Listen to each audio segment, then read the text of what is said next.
ging früh 4 Uhr ging der Artillerieangriff los und wir sind ungefähr. The artillery bombardment started at 0400 hours, and at about 0600 or 0700 hours we crossed the bridge which had been taken by the infantry. There were a few light Soviet tanks, amphibious tanks, but they presented no problem to us. We pressed on fairly quickly in the direction of Berdichev, which was the objective of our attack, and we had hardly any sleep since we drove right through both day and night with Luftwaffe support, until we encountered the first T-34s in front of Berdichev. My thoughts on crossing the Russian frontier were as follows. We were a very old, experienced panzer division which had fought in Poland and France, and we felt superior to any opponent. The Russians were no real match for us. This impression changed quickly on the very first day. We crossed the frontier at Tauraghe, and there we encountered Russian frontier troops who fought so hard that by noon on the first day we had expended all the ammunition in the Panzer IV.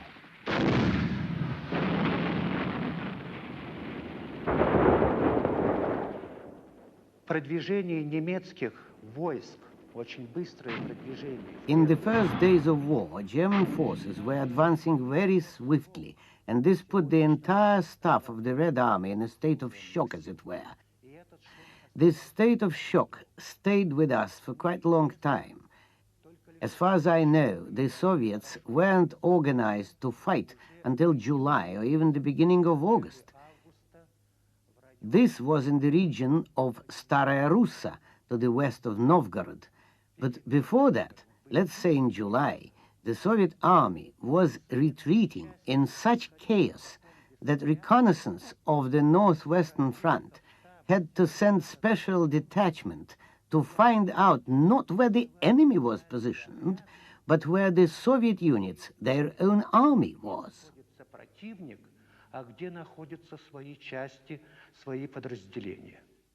Поэтому нужно сказать, что мораль была настолько низкая. The morale of the troops was so low that at the beginning of the war, some Soviet divisions and even some armies encircled by the Germans didn't even try to fight back, but gave themselves up. Never before in the whole history of Russia had anyone seen full-blooded, fully armed divisions or corps surrender without a shot being fired. The way to Moscow appeared to be wide open. But when the first ominous fall of snow suddenly melted, the roads dissolved into a quagmire, and the German advance was reduced to an average of 12 kilometers a day. Es war so viel und so tiefer Schlamm, dass man außer mit großen Zugmaschinen. There was so much and such deep mud that only large tractors could move. Tanks could move, tractors could move, but no lorries with petrol or ammunition could move forward. Then we had to wait until the ground froze up again, and when the frost came, we were off again to Moscow.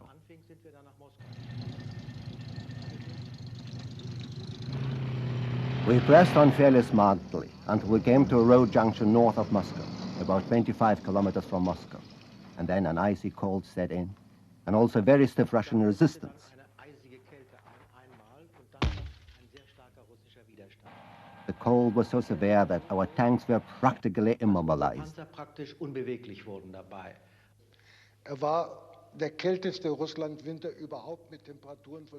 It was quite the coldest Russian winter, with temperatures more than 40 degrees below freezing. And if one considers that at the time we had no winter clothing, things were particularly severe. As far as the vehicles were concerned, we had difficulties in getting them to start in the mornings, and sometimes we had to make fire under the motor, as even with the jump starter, the vehicles couldn't be started otherwise, with everything stuck in the frozen oil.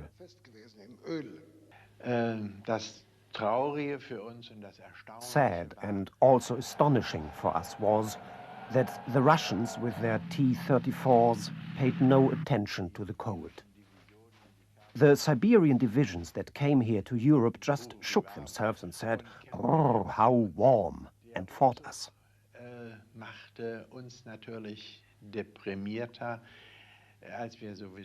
And the retreat naturally depressed us even more. For the first time, we felt that we were beaten. By placing their reserves so far back, rudimentary communications, bad roads, lack of motor transport and inexperienced commanders meant that they were easily outfought by more flexible and mobile German forces.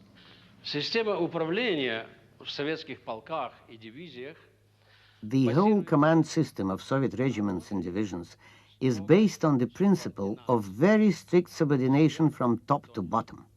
That extremely strict subordination existed before the war, so the whole of the officer corps was trained to execute very precisely the orders received from above. But just before the war, many senior officers had been liquidated in Stalin's purges, and the newly promoted senior officers were quite unprepared to show initiative. Anyhow, they were not expected to show initiative. On the contrary, it was forbidden by military regulations, which specified that each officer and each man was only to execute the orders of his immediate superior. Initiative was considered risky. The Germans had to come to terms with the fact that in the T-34, the Soviets possessed an armored fighting vehicle which was far superior to anything they had. At that time, I was a lance corporal in a Panzer II, which anyway couldn't harm enemy tanks. In the Uman pocket, we saw the T-34 for the first time. And understandably, we were astonished to see what kind of tank it was, particularly the quality of its armor and its construction. Consequently, this tank could, in practice, only be knocked out frontally by our 88mm guns, and from the side by our 5cm or 7.5cm anti-tank guns.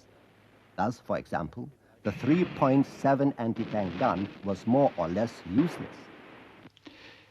Wir mussten uns darauf einstellen, dass wir mit den We had to adjust ourselves to the idea that with the anti-tank weapons available to us, the 3.7 and 5cm tank guns, we could not, in practice, knock out the T-34. Our heavy companies with 7.5cm guns discovered, mainly by chance, that high explosive shells with a quarter-second delayed action fuse, when fired at the rear of the T-34 tank, either set on fire the diesel oil canisters or caused a fire in the engine compartment as a result of fire penetrating the air induction gratings.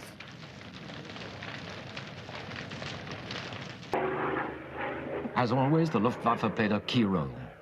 It had been ordered to support only the armored spearheads, and an officer in Luftwaffe uniform was often to be found up amongst the leading tanks.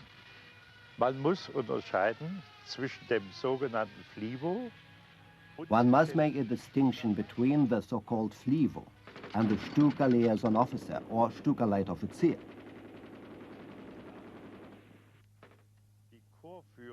The task of the Flivo at corps level lay mainly in keeping the Army Corps Command informed about everything that the Air Force was doing, or at least everything that could be of use to the Corps Command in assessing the situation.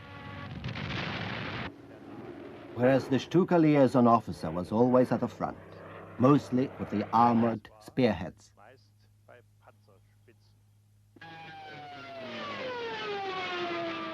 The Stuka liaison officer usually stationed himself in the morning, at daybreak, at the focal point of the operations, with his tank.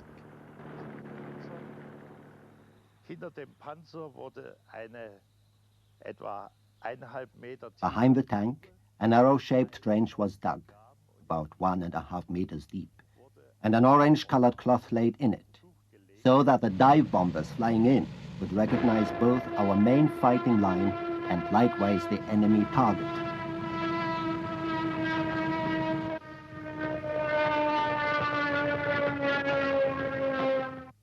entsinne mich an eine für uns sehr unangenehme Situation. I remember a very unpleasant situation in which we ran up against a Russian anti-tank barrier consisting of T-34s and anti-tank AA guns, and in just the type of terrain where we couldn't get ourselves under cover all that quickly. The air liaison officer, who was in fact in the same dangerous situation as we were, immediately called out the Stukas. And before the battalion could even fully react, the Stukas bombed the edge of the wood where the Russian anti-tank front was located and thereby eliminated the danger we were facing.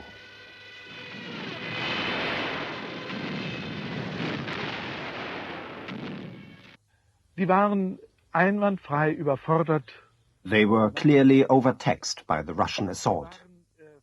As far as equipment and training were concerned, they were not in a position to resist a concentrated Russian tank attack. Moreover, behind them there were hardly any reserves, so that the collapse on these fronts could have been forecast. General Karl Adolf Hollit, commander of Army Detachment Hollit, was also well aware of the danger. I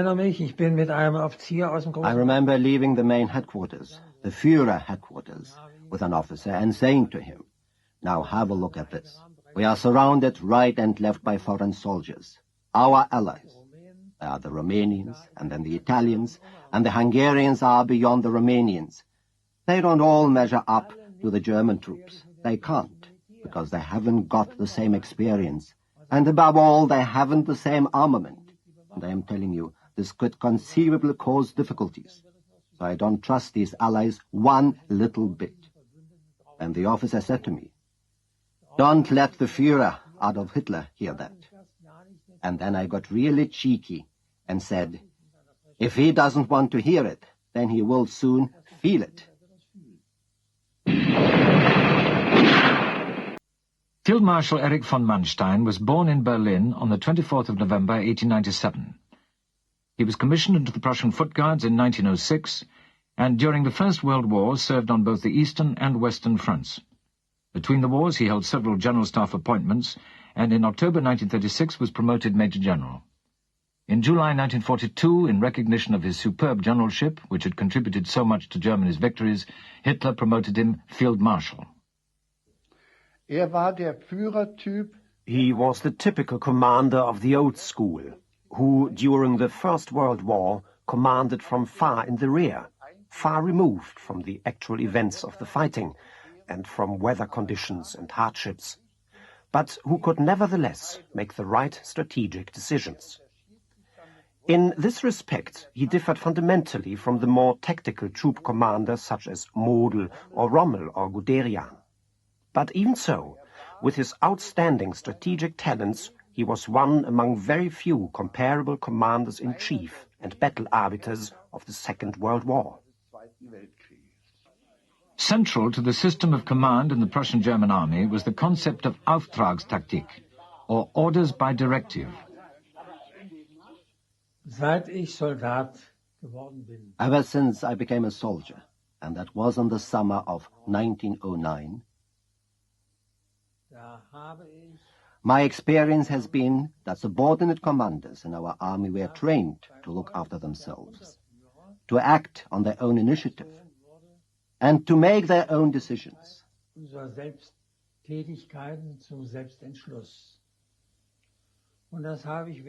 This has been my experience throughout my entire military life, and it was also taken to heart in the First World War, and it paid off.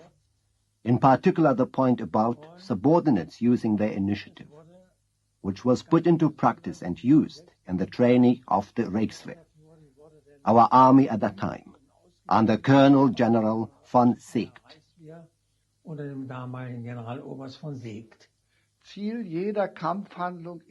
The objective of every military operation is the destruction of the adversary. As this can be changed by conducting the fighting in various ways according to a particular situation, the senior commanders, that is to say the divisional commanders and above, must be let free to choose the method of fighting. They received a directive, and this was known as Auftragstaktik. commanders of companies, battalions and regiments in general received orders which usually went into detail. Since the beginning of the war, formation commanders often led from the front and took important decisions on the spot. They were usually found forward where the major effort was being made. When the commander was with the troops, as was normal almost every day, the Chief of Staff had to maintain contact over the combat area, both with the divisions under Corps command and with the senior army headquarters above him. But, as has already been said, if decisions were necessary because of the changing situation, the Chief of Staff also had to be able to deal with changes in the steps taken by the Corps, and had to give the corresponding orders to the divisions by telephone. Flexible command, which encouraged initiative, and a highly developed tactical communications net were in stark contrast to the rigid, textbook approach of the Soviets. It was not easy to command armor flexibly when tank commanders had to rely on visual signaling to convey their orders. At 0500 hours on the 19th of December, Panzer Regiment 15 of 11th Panzer Division, with 25 tanks, surprised a Soviet tank force just as it was about to move off. While 110th Panzer Grenadier Regiment blocked its advance, 15th Panzer Regiment fell in behind the Soviet tanks and in a few minutes knocked out 42 vehicles before their crews realized what was happening. Quite simply, we always had the edge on them, since the Russian army was so very badly led. We gained the impression that no one knew what the other fellow was up to, or what he was supposed to be doing himself. They were just individual tanks milling around. So the secret was to gain as much ground as you could, just as fast as you could, so that the Russians didn't know where they were, or didn't know where our leading tank spearheads were either. Our communications system also played a role in our successes. At that time, the communications system was so good among the German troops that, without saying who we were by name, we could tell from the voice who was speaking. Of course, this is all part and parcel of the value of getting to know one another. Our communications were comprehensive in scale, they functioned splendidly, and they were so good in their own way that we were able to talk to one another as if we were all sitting around one table during a battle. Although Operations Uran and Little Saturn had failed to achieve all their objectives, the Red Army had inflicted grievous wounds on the Germans and their allies on the Eastern Front. No amount of individual heroism and self-sacrifice could now help the Germans overcome the power and growing confidence of the Red Army. The Soviet Union is a vast country, so the Soviet Army had plenty of room in which to maneuver.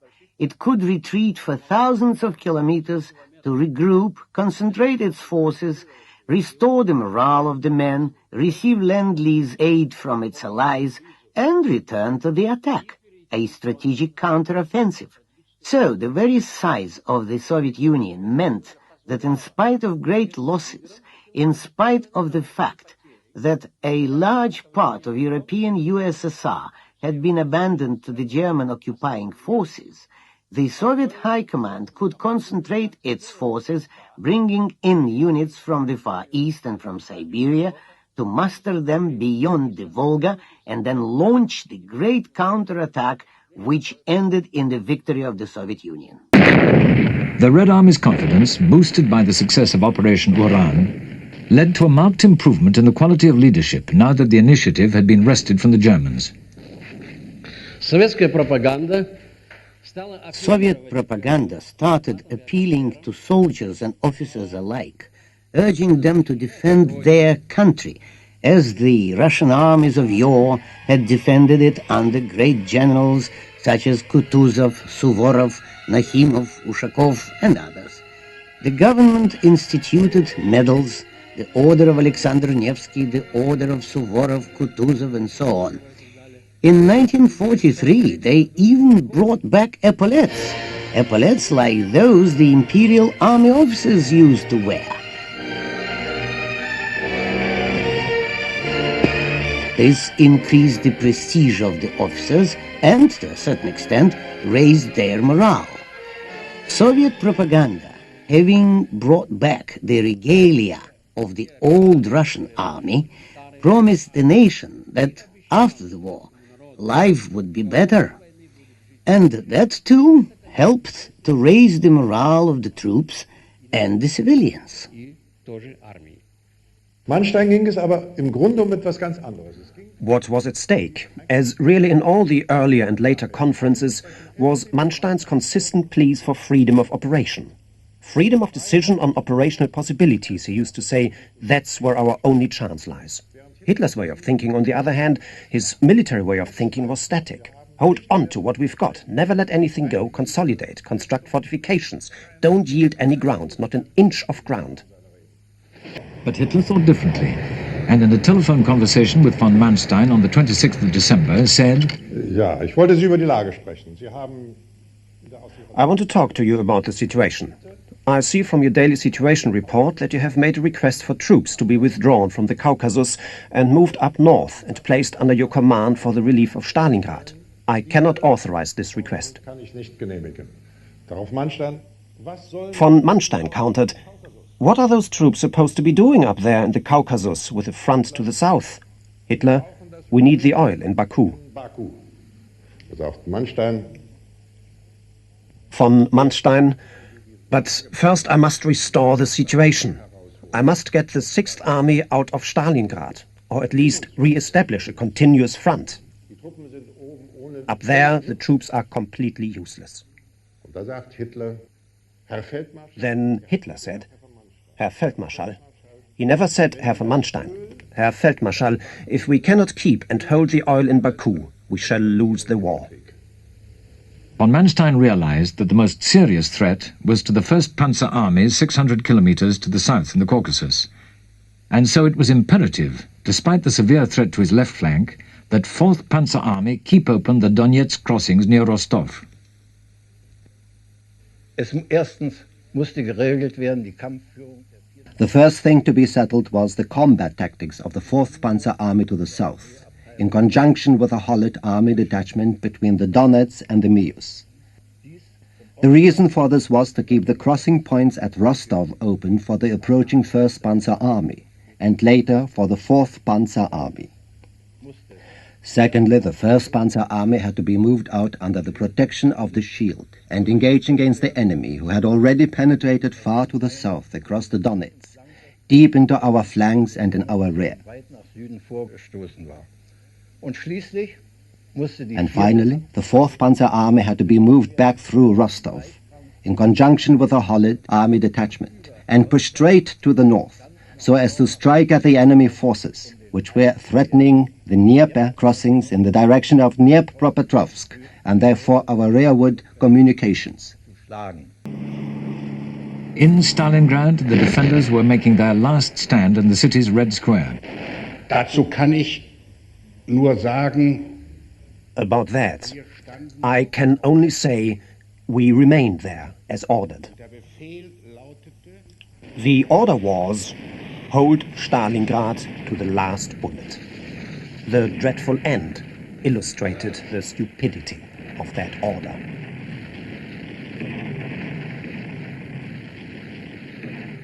einen großen Erfolg. A big success, if one can call it a success, was that by sacrificing itself, the 6th Army tied up 10 Russian armies in this area and held them in check until von Manstein was able to build up a new defense line. Die neue Verteidigung aufgebaut hatte. Ja, ich war ein junger Leutnant und kam aus dem Land. Yes, I was a young lieutenant and came back from hospital having been wounded to join my division, which was in Stalingrad. But I only got as far as Rostov on the Don. We naturally didn't know what was happening. But we saw that there were big movements in progress there, and that the enemy was putting increasing pressure on Rostov, so as to close this narrow bottleneck. Engen Flaschenhals zuzumachen. Then we were gathered together and had to stop advancing Soviet forces in the northern suburbs of Rostov.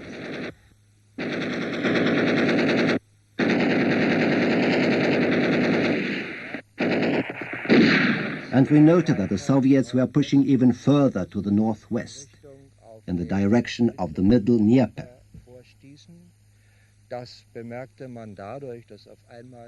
One noticed that no more trains were coming, and we had to wait to load our vehicles, so that we could return to Germany to be reformed.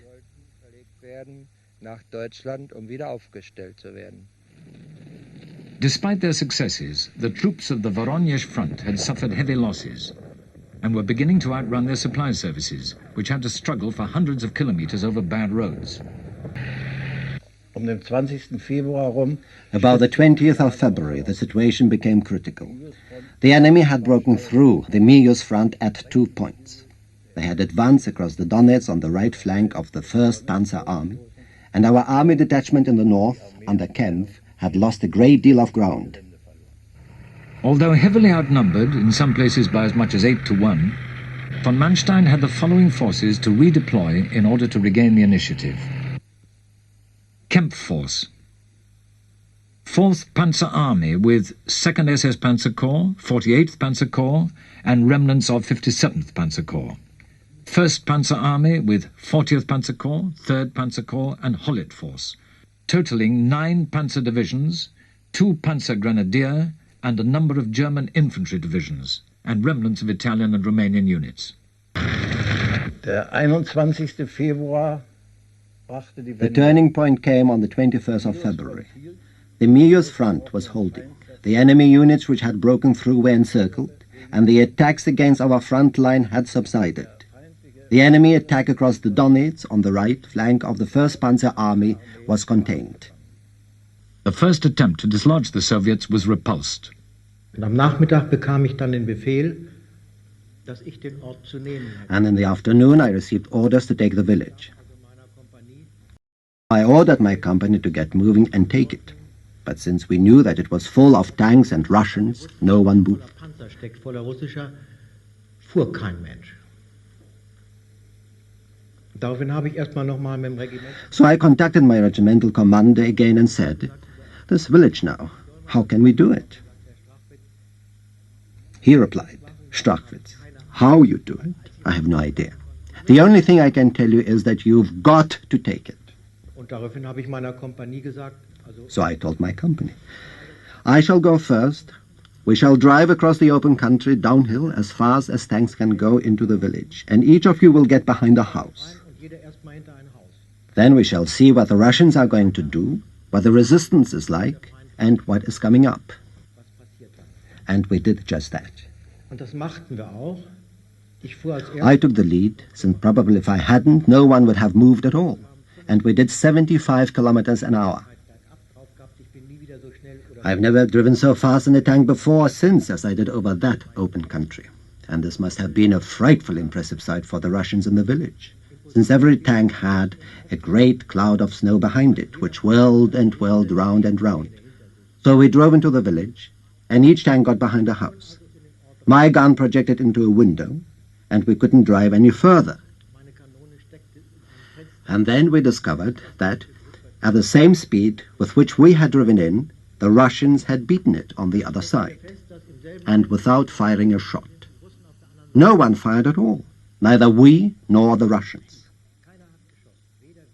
It was by genuine chance that the Russians lost their nerve. Otherwise they would have made mincemeat of us. Den 21. Februar. The turning point came about the 21st of February. The enemy units which had broken through on the Mius front were bottled up. The attack across the Donets on the right flank of the 1st Panzer Army had been contained, and the 4th Panzer Army had achieved a notable victory at Pavlograd and beaten and partly destroyed those enemy units which had advanced a long way to the southwest. This eliminated the threat which we had faced at the Dnieper crossings. As from that moment, both the Field Marshal and I were confident that we would achieve the objective we had set ourselves. The situation continued to improve until the 2nd of March, because the Russians had weakened in their confrontation with the 1st Panzer Army. They retreated across the Donets so that we were able to give the order on the 28th of February for the attack on Kharkov. Das Ergebnis des Gegenschlags kann man mit einem... The result of the counterstroke can be summed up in a single sentence: the salvation of the entire southern front in the campaign in the east. The old position on the Donets, held in the winter of 1941 to 1942, was reconstituted as a result of it. The enemy forces which had broken through were smashed, and they lost hundreds of tanks and guns, and thousands as prisoners. In addition, the muddy period which was setting in brought the whole southern front once again to a firm halt. In studying once again the sequence of events shown in the maps, it is possible to look through the tangle of arrows and see the brilliant simplicity of Field Marshal von Manstein's concept. The Soviets misread his redeployment of forces as a strategic withdrawal, and in their eagerness to repeat their success at Stalingrad, they overreached themselves. As the Soviet armoured spearheads pierced the Axis lines and ranged far and wide over the steppe, they left their supply columns far behind, and then, just as a decisive victory was within their grasp, they ran out of fuel. The German retreat suddenly stopped, turned about, and transformed itself into a powerful, carefully coordinated and devastating counterstroke. Because it fell between Germany's two great defeats, Stalingrad and the Battle of Kursk, the counterstroke has been overshadowed until recently by those disasters. But today it is seen as one of Germany's greatest military achievements.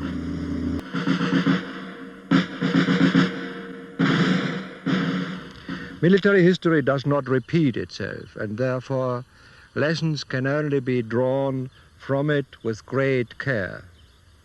Even so, it is important to understand today what those weaknesses were and how they were exploited by the German side in order to fulfill their mission of strategic defense. First, there was the immature and inflexible command and control system of the Soviets. They needed a long time to prepare their offensive operations.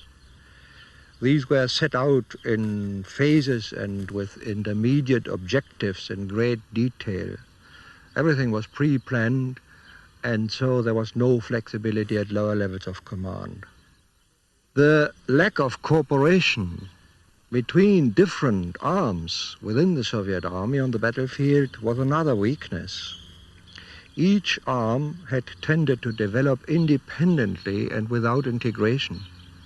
Thus, for example, the Soviets possessed no mechanized or armored infantry, and their soldiers advancing on foot could therefore easily be separated from their attacking tanks.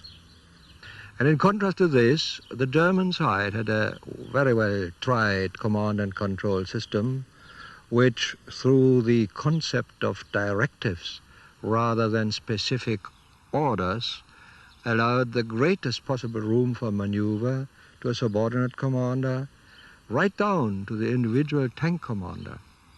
The core of the counterstroke were the fully armored brigade-sized task forces of battle tanks, armored infantry, armored artillery, armored engineers, whose vulnerability was very small, but whose mobility was high. The commander of such a task force combined shock action and firepower for the counterstroke. The counterstroke, as the film illustrated, was the principal element in the mobile defensive battle at the tactical and operational levels. Its key characteristic, in contrast to the counterattack, was that it was directed spontaneously against an enemy in the process of his advancing, and therefore an enemy not well situated or prepared to defend himself. It could hardly be pre-planned, but relied instead on seizing the advantage of a given situation whenever the enemy's weaknesses could best be exploited. in order to destroy him.